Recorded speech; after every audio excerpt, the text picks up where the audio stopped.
Heyo! This is Florian from LifeScienceMentor.com, and today a little bit darker and also a little bit quieter because, as I said in a teaser video, my mom just arrived from Germany and she's sleeping in the room next door. So let's see whether I can still do this video, and it's about Christmas. Yeah, that's right. The Christmas spirit, and normally you have a lot of people running around, buying presents last minute, going through all the shopping spree, overfilled malls, and they just walk by and want to, want to buy stuff just because it's kind of a duty.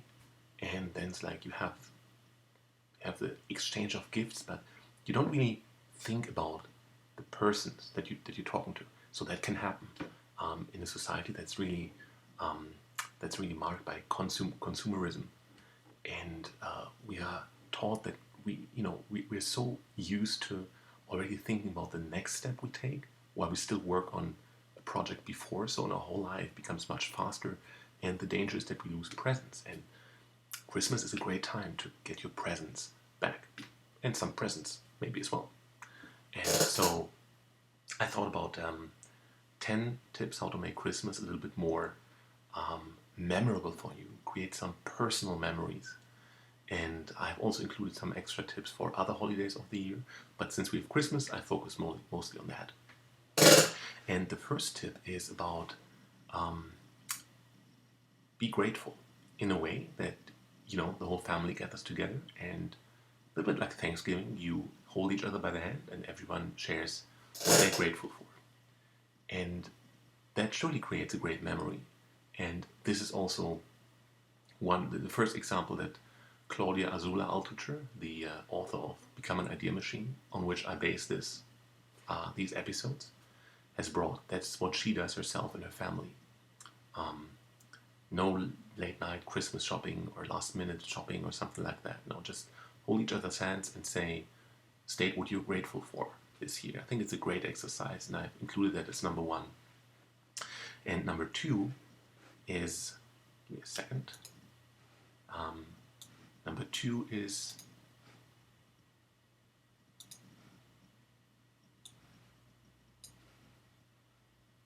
here we go. Number two is go to an org card. The reason why I sometimes look to the side and on the camera is because I'm speaking to my computer monitor, and funny, when the screen for the camera where I see myself now talking to the camera is moved to the side, then I actually look there, my eyes wander, although my gaze stays fixed on it. It's pretty funny. Just when I place it right in front of me, then I could look right directly to the camera. Anyway, go to an org card and cut off some Christmas tree. Sample some of the marmalades that they also sell, some other Christmas items. And I can tell you, those pine trees are pretty tough to break. So it's a good practice of your patience, and it connects you to Christmas. It connects you to the tree itself because you use your own hands to cut it off, right? So it's a great way to get into the mood for Christmas, and you have also very direct connection to the tree or to some other stuff that you have around Christmas, some twigs or some candles that you buy in the store that they have in these org cards, and so on and so forth. Then number three is actually spend some time, if you have, with somebody in an old folks home. Those guys sometimes don't have their families visiting, so they spend Christmas alone. I think that's a pretty horrible way of spending Christmas, and I know that my uncle, for example, always plays chess with someone from an old folks home when he visits them around the holidays.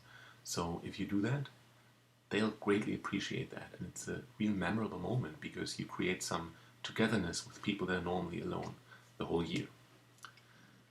Idea number four is stay in a cabin with a few friends and family and go where it's really snowing, and then you take some hikes in the snow and celebrate Christmas there.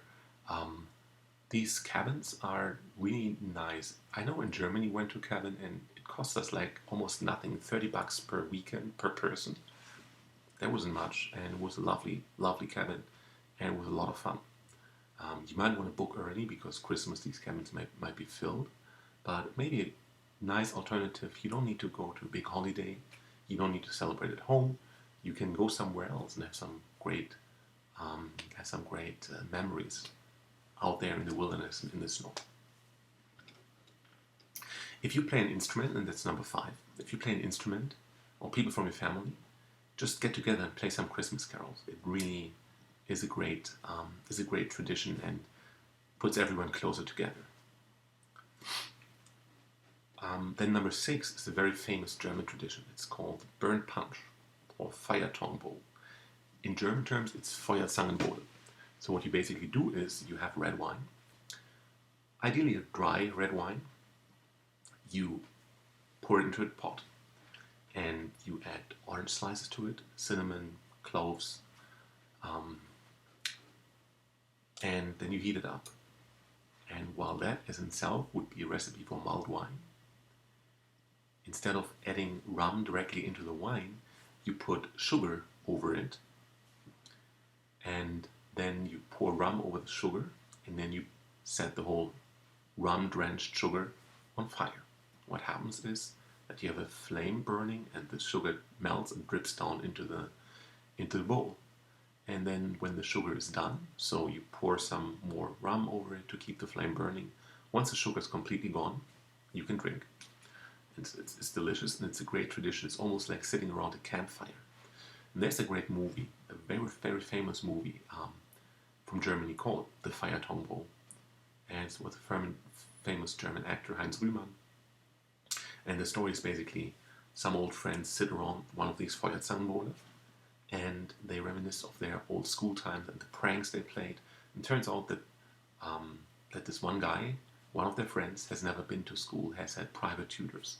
So he has never played any pranks, and so he wants to do that now. So he dresses up as a student again and then goes to school again.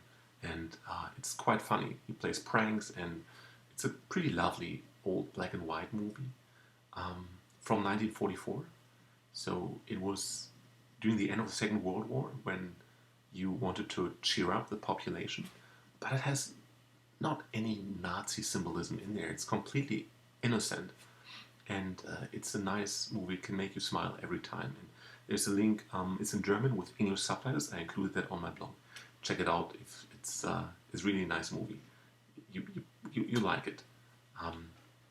That is number 6, and number 7 comes right in the wake of this suggestion.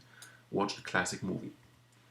A classic movie like Spartacus, or It's a Wonderful Life, or Papillon, or Groundhog Day. Any of these movies. Aaron Clary has had 2 videos with movies he recommends. One of the videos also about philosophers and actors he likes, so you can widen your outlook a little bit there. You can also read nice books, right? Not only read a movie, not only watch a movie. And I also recommended a little while ago 14 movies that are my favorite, and I've included them on another blog article. I've included the links in the blog article, so you can check them out if you like. And that brings me to number 8, A Christmas Carol by Charles Dickens. So basically, you can read the book, read the story. Maybe if you have a family, everyone can take turns reading the book, and then you have it read on one evening. Or you can watch one of the TV versions of that. And it's a lovely book. It's really the Christmas spirit, and it's a great memorable tradition if you do that. Number 9 is bake Christmas cookies. That's something fun for especially little children. So basically have a dough, and that's a big tradition in Germany. I don't know whether it's so big here, but in any case, what you do is you have a dough, like cookie dough. You spread it out on the table or on a wooden board, and then you have little blueprints of like a star or a little house or heart, whatever you have, and then you just punch like these little forms or stars out of the cookie dough. You put the cookies on a baking tray and you bake them, and it's great fun because you get to like play around with dough and make beautiful stars out of it. I always loved it. It's always so cool. You put like the star form in there and then you have a star out of cookie dough. Isn't that great? I think it's great. So that's something you can do. Make your own advent calendar. It's not so famous here. I grew up with a lot of that in Germany. So an advent calendar is basically, you can buy it. It's this little box where you have 24 different little doors that you open. There's a little piece of chocolate behind each door. And this advent calendar, it's basically every day until the 24th, from the 1st of December to the 24th. You open another door and it's like some anticipation in the morning. But I also remember that we made our own advent calendars, right? So you would have a string with little wrapped gifts hanging from it. Most of them cookies, chocolate, but also now the occasional little gift, right? Some playing cards or like a little Lego or Playmobil figure for the kids, or whatever you think about, and you can have that, and that's also a great Christmas tradition that is not anchored in the mainstream here, I think. Then number 10, we're at number 11 now. Number 11 is your nativity scene. So basically, a house where you have a little like baby Jesus with Maria and Joseph there, right? And you put some additional figures, the cows and donkeys and ox and some kings from the Orient and stuff like that, right? So you put that on, and every day, every year, you add something new. And after 10 years, you almost have a whole farm gathering around baby Jesus. I mean, if you're religious, that could be great, because it's a very visual reminder. If you're not religious, it's still fun. It's still like a nice tradition around Christmas. Number 12, watch the city lights. And I grew up with that. When I was 3 or 4 years old, my grandma would have me on her arms and I would watch the city lights of Hamburg in Germany. And I've never forgotten that. You could see the lights of some cranes and some ships in the harbor from her apartment. And my suggestion is to you just look for a place where you overlook the city, if you live close by a larger city. And then in the evening, just watch the city lights. It's a great Christmas experience. And to me, just big cities have something magical. Like all the lights. It's like everyone is supposed to sleep at night, but still everyone is up and celebrating or doing whatever. So it's great. I love it a lot. And it's because of the lights, you have an easy way to remember it. And that's for Christmas. I have some additional suggestions for other festivities over the year, like on Easter. You can have an Easter brunch and color your eggs, the Easter eggs. Have some friends over, and then you blow the eggs out and color the eggs. And you can reflect on the first third of the year and make new plans for the rest of the year. Maybe for the summer, maybe go somewhere, have all your friends around, you can make plans. That's a great tradition. Number 14 is as replacement of your normal partying weekend. Unless you want to hook up on weekends, stay at home or stay at work.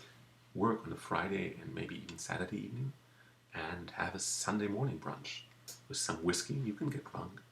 If you have some girls there, you may still, or for girls, if you have some guys there, you may still be able to hook up. But it's more memorable because it happens in the beginning of the day. So it's more integrated into your daily schedule and daily business. So do a Sunday brunch instead of going to the bars all Friday and all Saturday. Number 15 is reenactment. Try it out. For example, 4th of July, you have lots of people that play reenactment of Independence Day, like the British troops, the Independence Army troops, General Washington, and so on and so forth, right? You have it to other historic examples as well, but that just came to mind. Instead of sitting at home doing some fireworks, you can just become active and play the whole revolution again, and that's great fun. Always when you do something actively, you memorize it much more. it's almost like as if the activity starts putting it more firmly into your mind. And the last one ends with a bang. Go to Las Vegas, but don't play or go to some shows. Shoot guns and drive fast cars. Rent a sports car, drive along some tracks. Go to a shooting range, try one of these AK-47. And you can even do wild water rafting. And I even think, I couldn't find it again, but I think there's even wild water rafting trips where you have several days wild water rafting, and then you stop in between and you have a paintball tournament in between, right? So you shoot each other paintballs and then you go back to white water rafting. That's a cool, memorable Vegas weekend, right? So if you have any other ideas, let me know. Christmas is all celebrated in different ways, and yet there's always this one spirit where you are actually celebrating being together with your friends and your family. And there's one more thing I want to mention. My friend Cam Adair from GameQuitters.com, he just had a Facebook message and saying that, whoever's alone is in the Calgary area, come by. Our family is happy to host you. And I find it really great, reaching out to people, and maybe people that you only know from Facebook and don't really know in real life, right? So that's really great, and I commend him for doing that, and I've included that in the beginning of this blog post actually. And so in that spirit, be inspired. If you enjoyed this video, click like, subscribe to my channel if you like. I'll be happy to have you. Leave me a comment. I answer everyone, and I'm happy to get talking to you and to get this movement, or get this idea challenge further growing. Maybe have other people join in as well. All right, that's it. I wish you all a happy Merry Christmas. Still 2 days ago. It's still 2 days to go. We'll see each other again tomorrow, but I'm happy to have you there, and I'm looking forward to seeing you tomorrow.